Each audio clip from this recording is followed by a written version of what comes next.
Assalamualaikum warahmatullahi wabarakatuh. Halo semua, perkenalkan nama saya Nisaul Azizah dengan NIM G0023137 kelompok 2305 Kedokteran UNS 2023. Di sini saya akan membuat video laporan praktikum anatomi. Nah, di sini saya akan membahas 3 hal. Yang pertama ada ACL, lalu ada plexus brachialis, lalu otot regiodorsum extremitas superior. Nah, pertama kita membahas tentang ACL. Apa sih ACL itu? Tentunya kita kan familiar dengan ACL karena biasanya atlet-atlet olahraga kayak pesepak bola tuh kayak cedera ACL gitu. Nah, ACL itu apa? ACL itu adalah anterior cruciate ligament. Nah, itu adalah ligamen yang berada di tengah di antara os tibia dan os femur. Nah, ligamen ini berfungsi menyokong lutut ketika seorang individu berputar, melompat, atau memutar dengan cepat ya. Nah, cedera ACL ini ada gambarnya. Ini adalah cedera akibat adanya robekan pada ligamen ACL ini.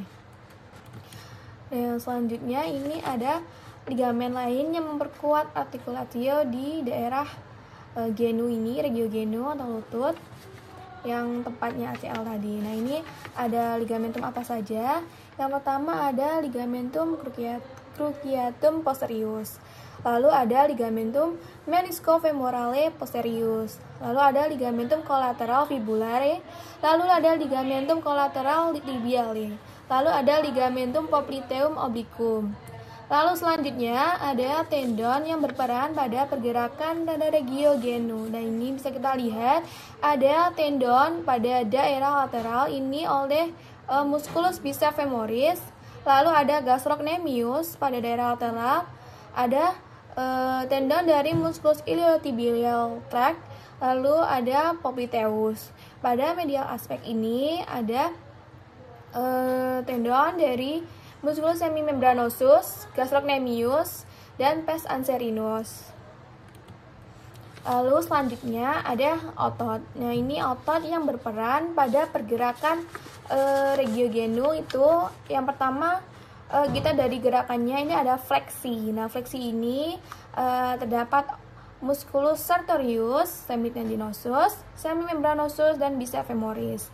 Lalu untuk ekstensi ini ada musculus quadriceps femoris. Ini terdiri atas musculus rectus femoris, vastus lateralis, vastus medialis, dan vastus intermedius. Lalu ada musculus gracilis. Lalu untuk gerakan rotasi ini ada musculus semitendinosus, lalu ada musculus semimembranosus, dan biceps femoris. Nah, tadi kita sudah membahas tentang osa, ligamentum, dan tendon.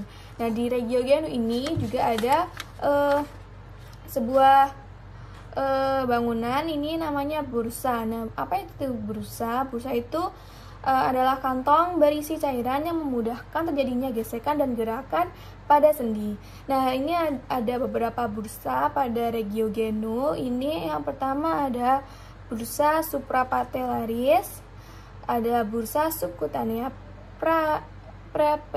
prepatellaris, terus bursa subcutanea infrapatellaris, ada bursa infrapatellaris profunda, terus ada juga bursa popliteus, bursa anserin, bursa subtendinosus, dan bursa semimembranosus. Selanjutnya, setelah membahas bursa, kita akan masuk pada vaskularisasi. Vaskularisasi ini terdiri atas arteri dan vena. Kita akan membahas yang pertama adalah arteri. Bisa kita lihat kayak awalan dari arteri ini adalah arteri iliaca communis. Nah, ini dia punya 2 cabang. Ini yang pertama ada cabang arteri iliaca externa dan ada iliaca interna. Jadi dari arteri iliaca communis tadi punya 2 cabang, iliaca externa dan iliaca interna. Nah, untuk iliaca externa itu akan turun namanya menjadi arteri femoralis. Nah, arteri femoralis ini ada yang superficialis dan profunda. Nah, untuk yang superficialis tadi dia akan menjadi arteri poplitea. Nah, arteri poplitea ini yang akan memvaskularisasi daerah genu, regio genu. Nah, Lalu untuk vena tuh ada dua, vena superficialis dan vena profunda. Untuk vena superficialis ini dimulai dari vena digitalis, dia akan bermuara ke arcus venosus dorsalis dan plantaris menuju vena marginalis medialis dan lateralis. Nah, untuk yang vena marginalis medialis ini dia akan bercabang pada vena sapena magna. Kalau vena marginalis lateralis ini dia akan bercabang pada vena sapena parva dan akan bermuara ke vena poplitea. Nah, itu untuk vena superficialis. Selanjutnya ada vena profunda.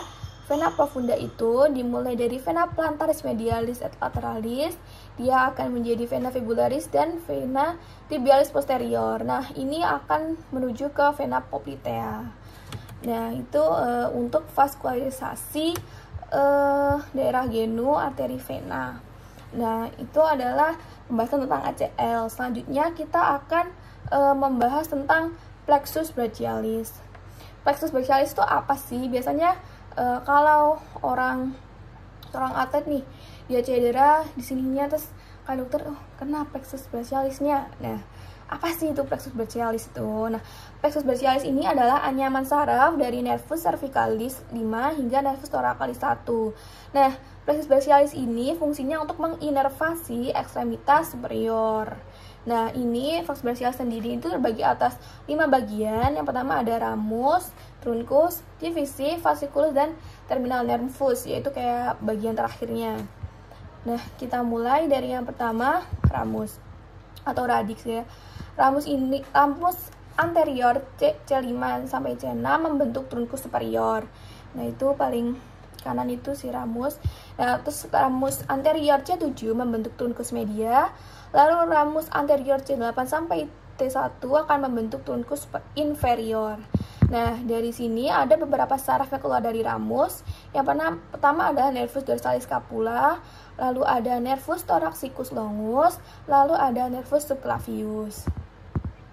Nah, yang kedua ini adalah truncus. Nah, truncus ini ada truncus superior, media, dan truncus inferior. Nah, setelah truncus itu ada divisi.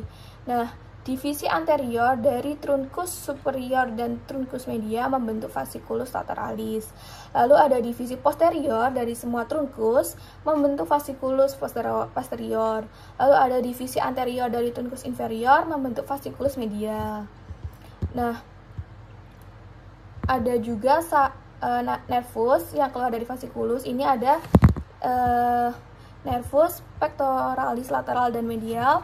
Lalu ada nervus subscapularis superior, lalu ada nervus thoracoldorsalis, lalu ada nervus subscapularis inferior. Nah, ini yang terakhir adalah nervus terminal, itu yang paling akhir dari plexus brachialis. Itu pada fasciculus posterior dia akan keluar nervus axillaris dan nervus radialis. Lalu pada fasciculus lateralis dia akan keluar nervus musculocutaneus. Pada fasciculus medialis akan keluar nervus ulnaris dan nervus medial cutaneus. Lalu pada fasciculus lateral dan medial akan keluar nervus medianus. Nah, selanjutnya ini menurut fungsi motoriknya. Ini ada muskuli yang diinervasi oleh nervus yang keluar dari plexus brachialis tadi. Nah, kita dari gerakan motoriknya aja, yaitu ada rotator internal. Ini ada musculus subscapularis, ini diinervasi oleh nervus subscapularis superior. Lalu ada rotator eksternal, dia ada musculus infraspinatus, ini diinervasi oleh nervus subscapularis. Oleh nervus suprascapularis. Nah, lalu ada gerakan adduktor yang mendekati sumbu tubuh, maaf. Nah, dia ada musculus teres major. Nah, ini diinervasi oleh nervus subscapularis inferior. Lalu ada musculus latissimus dorsi, ini diinervasi oleh nervus thoracoldorsalis. Itu pada gambarnya. Nah, itu untuk plexus brachialis. Nah, ini sekarang kita akan masuk ke pembahasan yang ketiga, yaitu pada regiodorsum ekstremitas superior. Itu terdapat apa saja muskulusnya dan origo insersionya tuh di mana saja. Nah, jadi pada dorsum ekstremitas superior ini terdapat musculus trapezius. Nah, musculus trapezius ini origo atau dari kata ori, ini kayak awalannya itu di mana, yaitu pada processus spinosus. Nah, ini pada vertebrae cervical 7 sampai vertebrae thoracalis 12. Vertebral thoracica ya 12. Untuk insersionya dia pada sepertiga lateral clavicula, acromion, spina, scapula. Dan untuk inervasinya dia diinervasi oleh nervus accessorius atau nervus 12. Lalu ada musculus latissimus dorsi, dia origonya pada processus spinosus, pada vertebrae thoracica 7 sampai vertebrae lumbal 5. Nah, untuk insersio atau pemanjangannya di akhirnya itu di mana, pada sulcus intertubercularis humeri, ini diinervasi oleh nervus thoraco-dorsalis. Lalu ada musculus rhomboideus major. Nah, ini origonya pada processus spinosus, vertebrae thoracical 2 sampai 5. Nah, ini insersionya pada margo medialis os scapula dan ini diinervasi oleh nervus dorsalis scapula. Lalu ada musculus rhomboideus minor. Nah, dia ini origonya pada processus spinosus, vertebrae cervical 7 sampai vertebrae thoracical 1. Nah, ini insersionya pada margo medialis os scapula, diinervasi oleh nervus dorsalis scapula. Lalu ada musculus levator scapula. Nah, dia tuh origonya pada processus transversus, vertebrae cervical 1 sampai 4. Nah, ini insersionya pada margo medialis os scapula dan diinervasi oleh nervus dorsalis scapula. Nah, ini origonya ini hampir sama semua ya, jadi kita bisa ngapalin untuk trapezius, latissimus dorsi, rhomboideus major dan minor tuh mudah ya untuk origonya. Terus selanjutnya kita akan membahas tentang klinisi atau penyakit dari yang pada regio ini, itu namanya ada wing scapula. Wing scapula itu lesi atau cedera pada nervus thoracalis longus, sehingga itu menyebabkan posisi scapula seperti tertarik ke bagian belakang, itu kayak benjol itu ke belakang ya. Ya, sudah sekian video saya membahas tentang ACL, plexus brachialis, dan ini yang terakhir ada regio dorsum, bagian dorsum, ekstremitas superior. Udah selesai. Apabila itu tadi penjelasan dari saya, apabila ada kesalahan atau kekurangan saya mohon maaf.